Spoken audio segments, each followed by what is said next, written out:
तुम्ही मुंबईकडे निघालेले आहात, काय सांगाल? जेवण करतच नाही पण जगतो तो केवळ आरक्षणासाठी.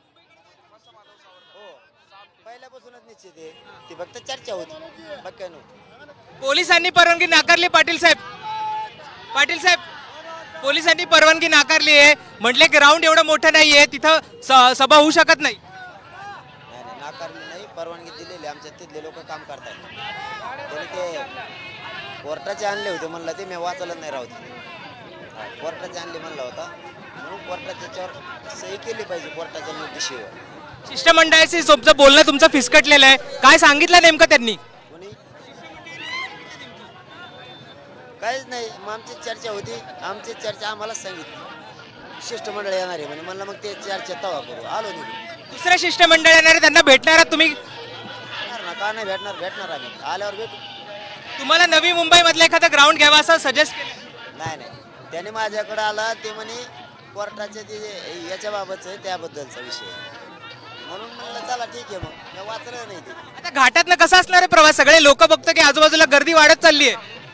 नाही घाटात कसा प्रवास, आता चाललोच घाटातूनच. मला रस्ते माहित नाही तिकडचे. आरक्षण घेतल्याशिवाय थांबणार नाही. नाही नाही नाही, अजिबात नाही. त्याचा काय संबंध, आरक्षणच घेणार आहे. तर हे होते मनोज जरांगे पाटील आणि त्यांनी आपल्याशी संवाद साधलेला आहे आणि त्यांनी सांगितलेलं आहे की आरक्षण घेतल्याशिवाय ते जाणार नाहीये, ते थांबणार. महत्त्वाचं असणार आहे की पुढे कसं ते जाऊ दे तर हे होते मनोज जरांगे पाटील. आपण त्यांच्याशी संवाद साधलाय.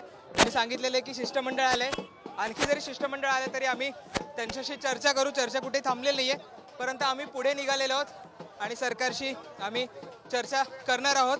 आझाद मैदानाबाबत सुद्धा त्यांनी खुलासा केला की आझाद मैदान आम्हाला मिळणारच आहे आणि आम्ही आझाद मैदानामध्येच आमचं जे आंदोलन ते करणार आहोत. नवी मुंबईमधलं मैदान आम्ही काही घेणार नाही आहोत. आमचं ठरलं आझाद मैदानामध्ये जायचं. आमची लोक तिथे तयारी सुद्धा करतात, त्यामुळे ते तयारीला लागलेत आणि लाखोंच्या संख्येनं ते आता मुंबईकडे निघालेले. हा जसं आपण मगाशी म्हटलं की जुना मुंबई पुणे हायवे आहे आणि ह्या हायवेच्या दोन्ही बाजूला आपण लोकांची संख्या बघतोय मोठ्या प्रमाणावर आणि त्याचबरोबर गाड्या सुद्धा मोठ्या प्रमाणावर आहे. अर्थात सरकारचं आणखी एक शिष्टमंडळ त्यांना भेटण्याची शक्यता आहे. जसं त्यांनी प्रेस कॉन्फरन्समध्ये सुद्धा सांगितलं की अजून एक शिष्टमंडळ त्यांना भेटायला येईल.